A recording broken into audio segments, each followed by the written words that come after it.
Hey, what's going on, everybody? What's up? It is Luke Beller with the Sideline Scoop.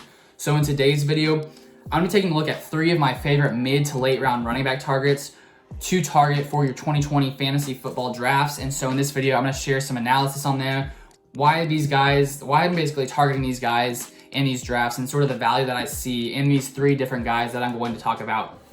So if you guys are new to this channel, welcome. My name is Luke Beller, and on this channel, I talk about fantasy football as well as the Green Bay Packers, because I'm a Packers fan, as you can tell back there below. But if you're not subscribed to this channel and you want to see some more of this content, feel free to subscribe down below.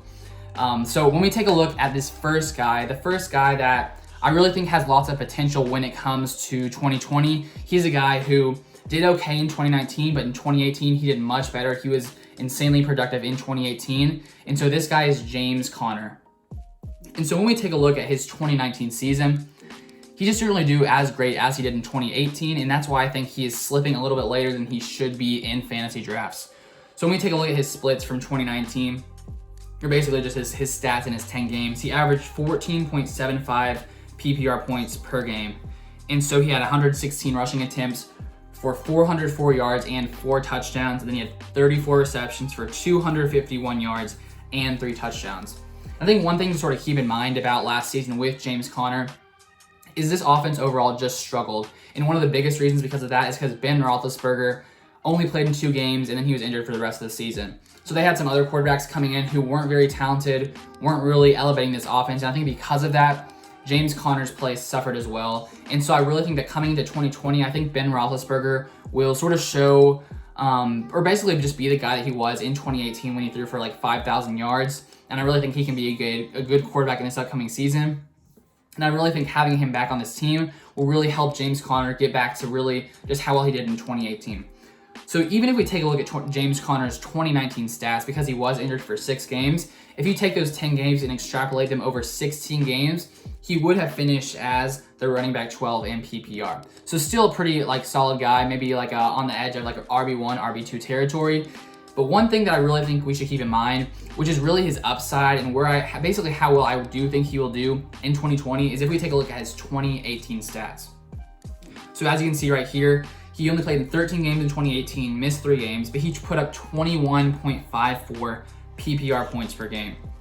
And so he put up that season, he had 215 rushing attempts for 973 yards and 12 touchdowns. Then he had 55 receptions for 497 yards. And yeah, those are his stats for last season.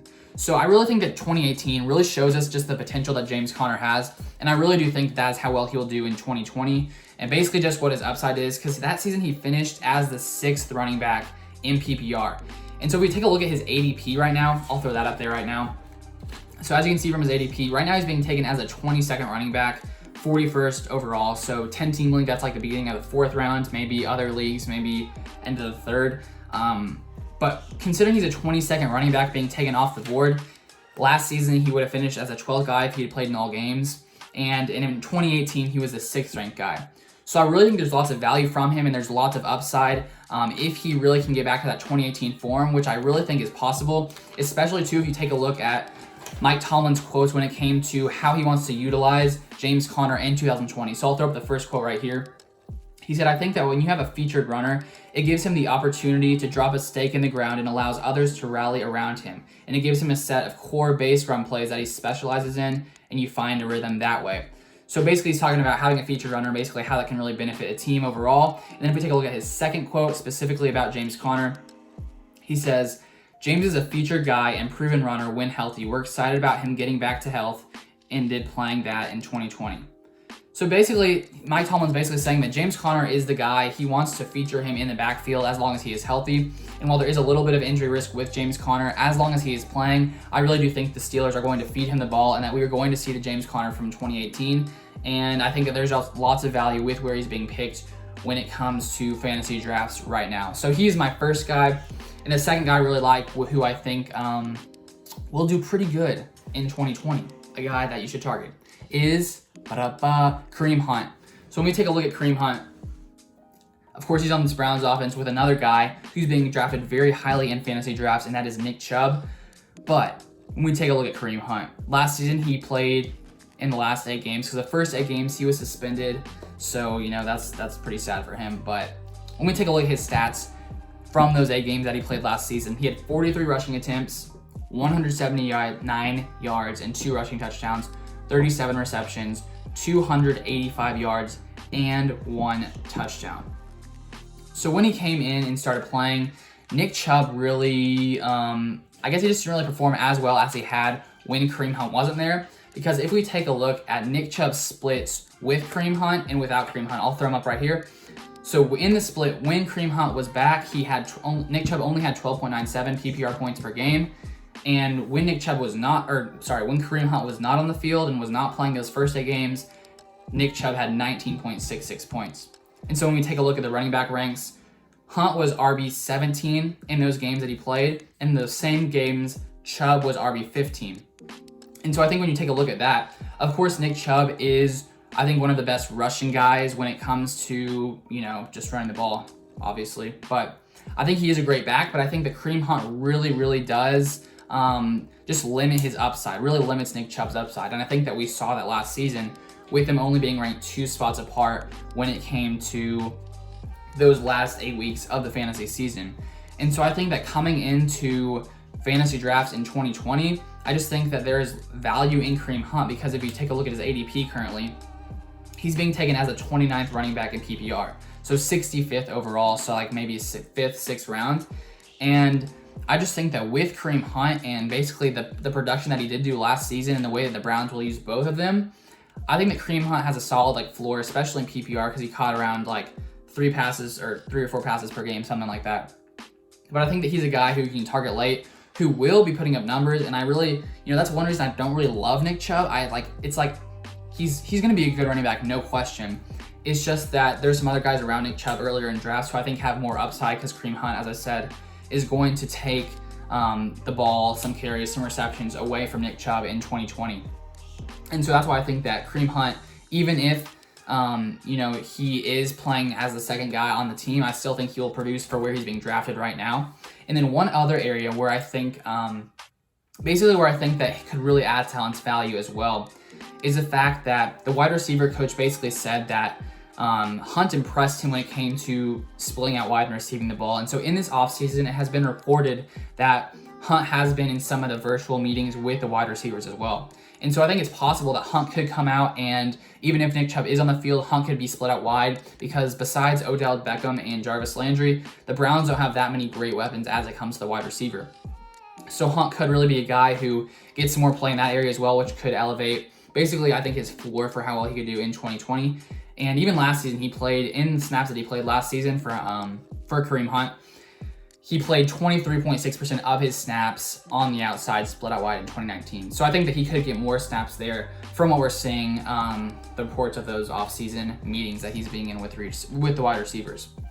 And then here's one thing that I think is important to take into account when you're drafting Hunt. When you think about it, if Nick Chubb does get injured, there's lots of upside for Kareem Hunt. Because in his games, when Kareem Hunt used to play for the Chiefs, in those 27 games with the Chiefs, he averaged 19.5 PPR points per game. And so if Nick Chubb goes down and you have Kareem Hunt, he's a guy who I really think could come in and help you win you your league because he's going to be like a top 5 possibly running back if Nick Chubb got injured. So when you're picking Hunt right now, you're still getting some value considering he's still going to be utilized on this Browns offense. And then you also have the potential of, if Nick Chubb ever even misses one game, or if he misses more games, gets injured for a longer period of time, Kareem Hunt is a guy who is going to be a top running back. So having him on your team could not hurt, definitely, especially when it comes to later in the season. If Nick Chubb gets worn down a little bit, we'll see exactly what happens. But you never know, and so I just think there's lots of upside with Kareem Hunt when it comes to 2020. So those are my first 2 guys. And then this last guy, he's basically being picked a lot later in drafts, a guy you can get, 11th, 12th round, something like that. And that guy is Zach Moss. So we take a look at Zach Moss right now. When you look at his ADP, he's currently being taken as a 47th running back in PPR, so 123rd overall about right now. And when you take a look at Zach Moss, he was picked by this Bills team in the 3rd round of the draft this 2020? Yeah. So this 2020 NFL draft, he was selected. So last year, Frank Gore was on the team as well, and they had Devin Singletary. But Devin Singletary wasn't able to beat out Frank Gore for the starting job, even though Frank Gore is pretty old. But, I guess he's still a good player, even though he's an old guy. But basically Devin Singletary wasn't able to beat out Frank Gore. And so I think there's a possibility that even though Devin Singletary is the guy right now on that offense who I think will be, you know, the main guy basically, so basically I think Devin Singletary will be the main guy, but there's a really big difference between where they're being drafted right now. Singletary's ADP is 23rd, while Moss's is 47th. And I just don't know if there's really that big of a difference between them, because when we take a look at what their GM Brandon Beane said, he basically said that Moss will complement Singletary and expand Frank Gore's role. And so I think that they are going to utilize both of these guys. I do think that Devin Singletary will be the guy that will be utilized more, but because of Zach Moss coming in here as a rookie, he has a potential to take more carries, and he's being taken so late right now. And if you take a look at Zach Moss in college, he had 4,087 yards, and he only had 382 yards rushing in his freshman season. So he put up good, solid numbers. And when you also take a look, I got this stat from PFF, he forced missed tackles on 38% of his rushes in 2019. And that was the most among running backs with 150 plus carries in a season since 2014.